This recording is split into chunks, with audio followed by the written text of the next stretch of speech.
طبیعت کچھ ٹھیک نہیں ہے، گلا بہت زیادہ خراب ہے اور کھانسی بھی ہے، بخار بھی ہے، لیکن آپ کو اپڈیٹ بھی کرنا ہے، آپ کو خبروں سے آگاہ بھی کرنا ہے، اس لیے اسی آواز پہ گزارا کریں اور سب سے پہلے چینل کو سبسکرائب ضرور کر لیں۔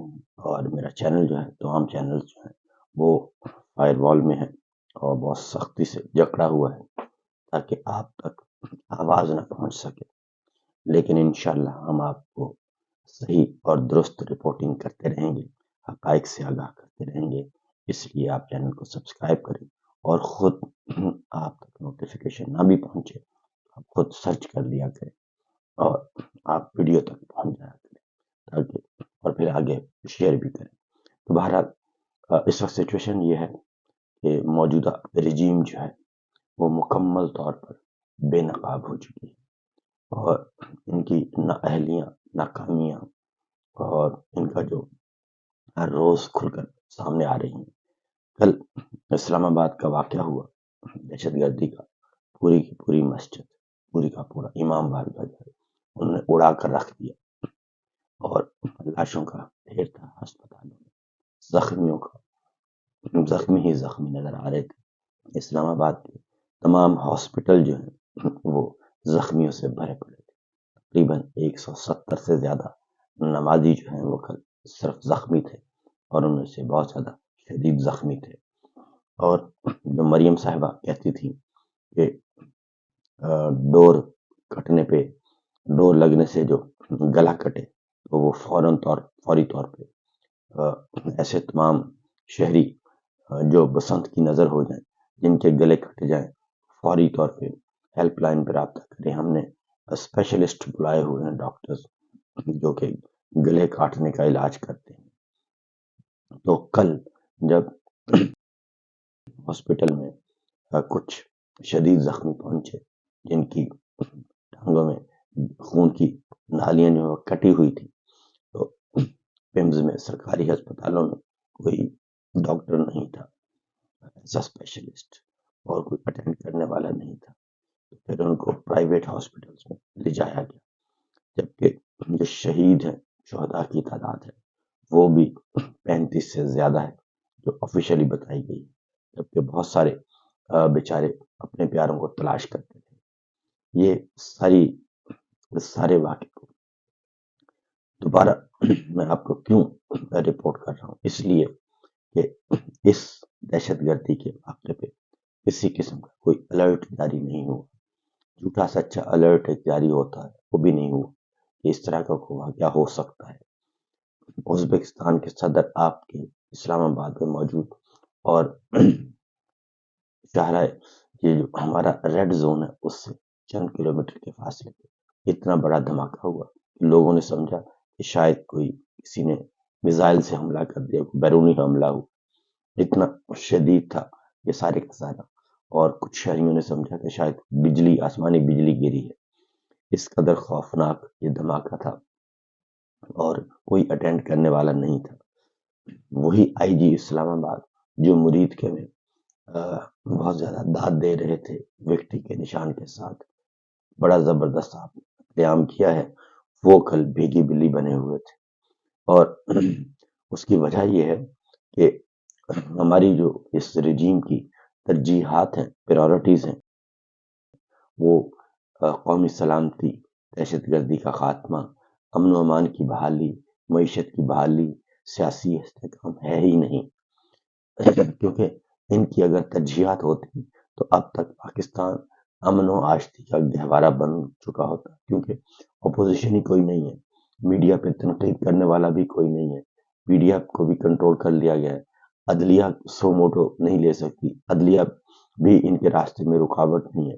اب ان کے راستے میں نہ میڈیا رکاوٹ ہے، نہ اپوزیشن رکاوٹ ہے، نہ عدلیہ رکاوٹ ہے، نہ کوئی ادارہ رکاوٹ ہے، نہ کوئی میرٹ رکاوٹ ہے، کسی قسم کی کوئی چیز رکاوٹ نہیں، پک اینڈ چوز چل رہا ہے پونے 4 سال سے، اور خاص طور پہ 3 سال اور 2 مہینے جو موجودہ بادشاہ سلامت کے ہیں، جو ہمیں ہر موقع پہ قرآن مجید کی آیات سناتے ہیں سیاق و سباق سے ہٹ کے، وہ سیاہ سفید کے مالک ہیں اور ان کو کوئی روکنے ٹوکنے والا نہیں۔ اور لیکن حالت یہ ہے کہ پاکستان جو ہے وہ شدید ترین بحرانوں کا شکار ہے. یہ تمام شعبوں میں یہ بادشاہ سلامت اور ان کی پوری کمپنی، ان کی پوری ٹیم ناکام ہو چکی ہے. لیکن اس کے باوجود بے حسی یہ ہے کہ ندامت نہیں ہے. کل بھی جو وزراء آئے، لیگی وزراء نے آ کے بڑے زور شور سے، محسن نقوی صاحب کو کل نظر ہی نہیں آئے. وہ تو چھپ کر بیٹھ گئے. انہوں نے چھوٹے وزیر کو آگے کیا، نون لیگ کا فیس طلال چودھری صاحب کو، ان کو آگے کیا، جا کے بھگتے. اور آئی جی اسلام آباد کو کہا کہ آپ بھگتے، کیونکہ محسن نقوی صاحب جو ہیں وہ تو اس وقت کئی ٹوپیاں پہنے ہوئے ہیں. خصوصی ایلچی ہیں وہ جناب فیلڈ مارشل، اور کرکٹ بورڈ کے چیئرمین ہیں، سینیٹر ہیں، صحافی ہیں، عقل کل ہیں، اور وزیر داخلہ ہیں. 6-7 ٹوپیاں پہنی ہوئی ہیں، اور اس لیے وہ تو مصروف ہی بہت ہے. صرف ایک بات جانتے ہیں، اور لیگی بھی اور یہ بھی، بادشاہ سلامت اور ادھر جاتی عمرہ، ایک ہی بات جانتے ہیں کہ گولی چلا دو، گولی چلا دیں اور مار دو اور جیلوں میں ڈال دو، جھوٹے مقدمے قائم کر دو. تو پاکستان کو انہوں نے تباہی کی طرف پہنچا دیا ہے. اب ایک اور بات کہ نیوز چینل جو ہے وہ بالکل ہی کل بے حسی کی ایسی نظر ہمیں مثالیں ملی کہ اسپیکر قومی اسمبلی وہ گڈیاں اور گڈے اڑا رہے ہیں، پتنگیں اڑا رہے ہیں. فیسٹیول کے طور پہ منایا جا رہا تھا. لوگوں نے اس فیسٹیول کا بھی بائیکاٹ کیا ہے. یعنی اس الیکشن جو نکمی رجیم کے کہنے پہ لوگوں نے بسنت منانے سے بھی انکار کر دیا. اور کیونکہ یہ فیک نیوز چلائی جا رہی تھی اور بتایا جا رہا تھا کہ آج 60 کروڑ کے پتنگیں گڈیاں فروخت ہو گئی، آج 50 کروڑ کی ڈور فروخت ہو گئی، آج اتنا کچھ ہو گیا، اور بتایا گیا کہ 2 ارب کی ڈوریں اور گڈیاں پتنگیں یہ سارے کے سارے فروخت ہوئے ہیں. لیکن کل ہم نے دیکھا کہ لاہور کے آسمانوں میں، فضاؤں میں اور کسی قسم کا کوئی بھی ہلہ گلہ نظر نہیں آیا، سوائے اس کے کہ جو کہ پنجاب حکومت نے سرکار کو، اپنی حکومتی مشینری کو حکم دیا تھا کہ آپ نے یہ ڈھول دھماکہ کرنا ہے. لوگوں نے کوئی پتنگیں نہیں اڑائیں، نہ خریدیں، نہ اس فیسٹیول کو اختیار کیا. لیکن میڈیا ہاؤسز کیا کر رہے تھے، ٹیلی ویژن چینلز کیا کر رہے تھے، انہوں نے اپنی لائیو ٹرانسمیشن رکھی ہوئی تھی اور اس بسنت فیسٹیول کو لائیو شوز کروانے کے لیے اور اس طرح کے حرکتیں کی ہوئی تھی. اور اس لیے کہ آپ کو اشتہار ملتے ہیں تو کوئی ایسا موقع ہوتا ہے کہ انسان کو شرم حیا کرتا ہے. لیکن لگتا یہ ہے کہ ہمارے میڈیا ہاؤسز بھی بالکل بے حس ہو چکے ہیں، اور انہوں نے بھی کل اخیر کر دی. اور صورتحال یہ تھی کہ سعید بلوچ صاحب انہوں نے کہا کہ نیوز چینلز کو 3 بار فون کر کے کہا گیا کہ یہ جو دھماکے کی خبر ہے یہ اسلام آباد کی نہیں چلانی، بلکہ راول پنڈی کے مضافات کے طور پر چلانی ہے. اور اتنی صفاقی اور اتنی بدبختی. میری اپنی بات ہوئی اسلام آباد میں یونیورسٹی جو قرب و جوار کی یونیورسٹیز تھیں وہ لرز گئیں، اور اہل علاقہ جو ہے وہ لرز گئے. اتنا زوردار دھماکہ. اس کے بعد اس وقت جب اسلام آباد میں لاشیں اٹھائی جا رہی تھیں اور لاشوں کا انبار تھا، بلکہ خون ہی خون تھا، اس وقت اسلام آباد لاہور جو ہے مکمل طور پر پنجاب سرکار، خاص طور پر پنجاب سرکار سرکاری جو تقریبات تھیں اس میں انتہا درجے کی بے حسی اور ڈھول ڈھماکے، ہلہ گلہ، میوزیکل شوز چل رہے تھے. جب بہت زیادہ تنقید ہوئی سوشل میڈیا پہ، یہاں تک کہ ٹی وی چینلز پہ کام کرنے والے اینکرز، کچھ چند اینکرز جو ہیں انہوں نے ذرا ضمیر کو جگایا.